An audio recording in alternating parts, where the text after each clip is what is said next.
السلام عليكم، ازيكم يا حبايبي؟ عاملين ايه؟ يا رب تكونوا بخير.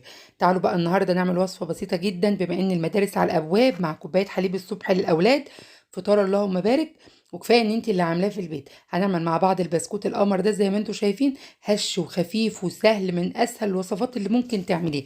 وكمان هنشتغل لا بمضرب ولا بخلاط كهربي، هنشتغل بالمضرب اليدوي عادي جدا. شايفين البسكوته كسرتها قدامكم، خفيفه جدا وهش. الكمية دي كلها طلعت من كوبايتين الا ربع دقيق.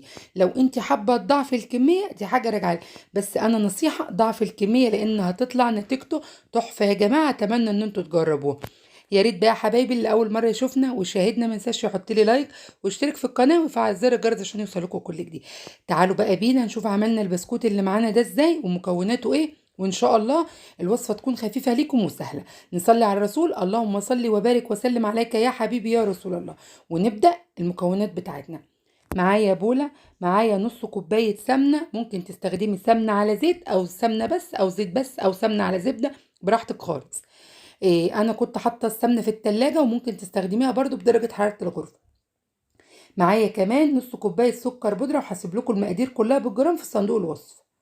ده سكر بودرة هنزل عليه بالسمنة، وهشتغل بقى بالمضرب اليدوي زي ما انتوا شايفين كده.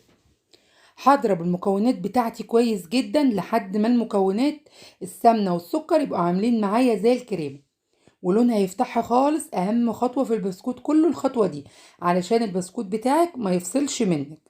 شايفين بعد تقريبا 5 دقايق ضرب جامد جدا اللون عمل ازاي، بيتغير 180 درجة. معايا بيضة، هحطها على المكونات دي وارجع اضرب تاني لحد ما الخليط يعلى مني تاني. معايا باكت فانيليا، عشان البيضة هي بيضة واحدة بس. مكوناته بسيطة جدا وسهلة. هرجع بقى اضرب تاني كويس جدا. عايزة الخليط ده يعلى اكنك حاطاه في الخلاط. ممكن تشتغلي بيه في الخلاط وممكن كمان تشتغلي فيه في المضرب، بس انا بحب ابسطها عليكم. ادي كده الطريقة بتاعتنا سهلة جدا من غير اي حاجة.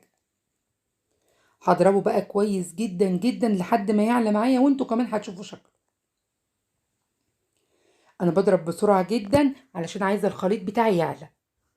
في الوقت ده انا معايا كوبايتين الا ربع دقيق، نخلاهم كويس جدا، تنخليهم مرتين تلاتة براحتك. كل ما تنخليه كل ما يبقى احسن. شايفين شكله وقوامه؟ القوام بتاعه عالي وبقى ناعم جدا زي ما انتوا شايفين. هبتدي بقى انزل ايه بالمكون التاني اللي هو الدقيق. عايري بقى الدقيق بتاعك بالمعلقة عادي، ما تكبسيش الكوباية قوي.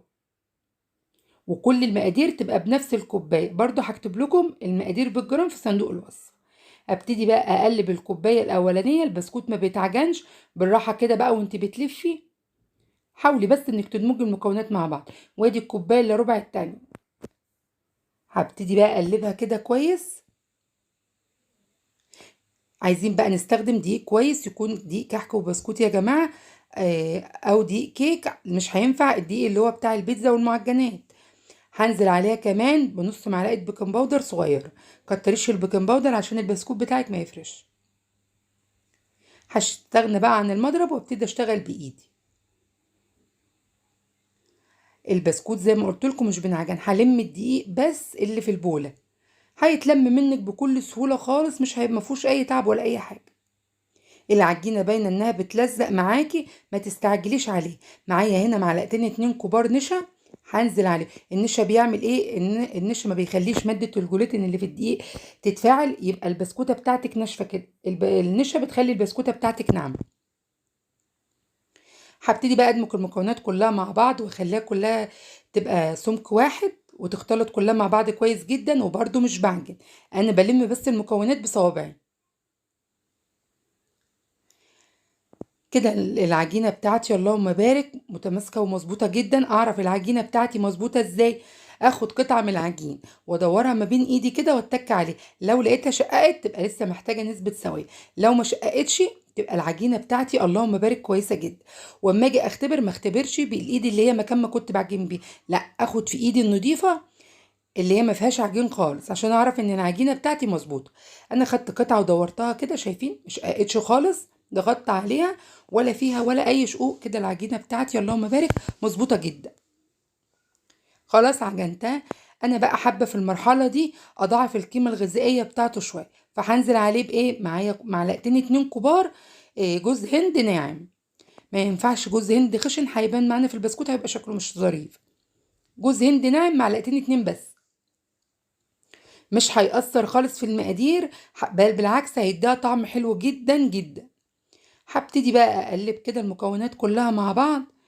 لو انت حابه تدخليها التلاجة شويه براحتك، انا بصراحه اشتغلت بيها على طول، ما دخلتهاش التلاجة لان العجينه لما معايا. وشايفين البوله السمنه ما فصلتش خالص، ده راجع لايه؟ ان انا ضربت المكونات كويس مع بعض. هبتدي بقى اخدها كده وفي صينيه واجزئها كلها قد بعض. القطعه اللي انتوا شايفينها دي قد ايه؟ تقريبا 11 جرام، قد الزيتونه الكبيره شويه. حابه تصغري تكبري، دي حاجه راجعالك انت.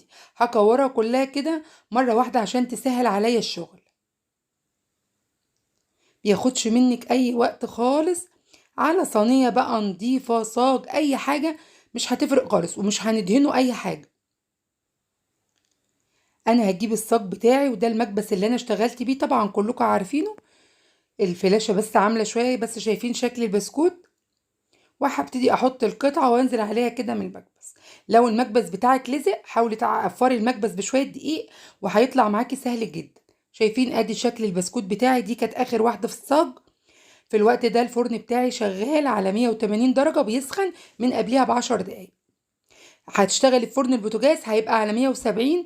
البسكوت هياخد تقريبا 10 دقايق، وكل شويه تقلبي الصاج.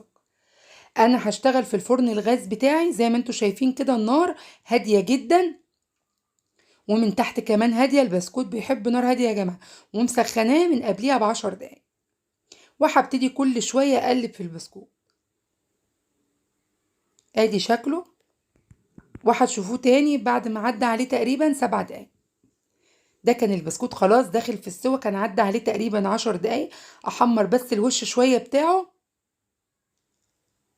شايفين في الصاج لا فرش ولا السمنه طلعت منه ولا اي حاجه. وادي شكل البسكوت بتاعنا، نتيجته اللهم بارك تحفه. واديكوا شفتوا المكونات بتاعته بسيطه وسهله. ممكن بقى تحتفظي بيه في قلب علبه محكمه الغلق كده، وكل ما تعوزيه هتلاقيه قدامك سهل وبسيط. لو عملتيه كل يوم مش هتزهقي منه. ادي شكل البسكوته بتاعتنا ونعوميتها، اتمنى ان انتوا تجربوه. اللي وصل بقى حبايبي معايا لحد هنا في الفيديو، ما ينساش يحط لي لايك واشترك في القناه، ويفعل زر الجرس عشان يوصلكوا كل جديد. وادي وصفه البسكوت بتاعتنا النهارده، وصفه سهله وبسيطه جدا. اتمنى ان انتوا تجربوها وتعجبكم وتنال رضاكم.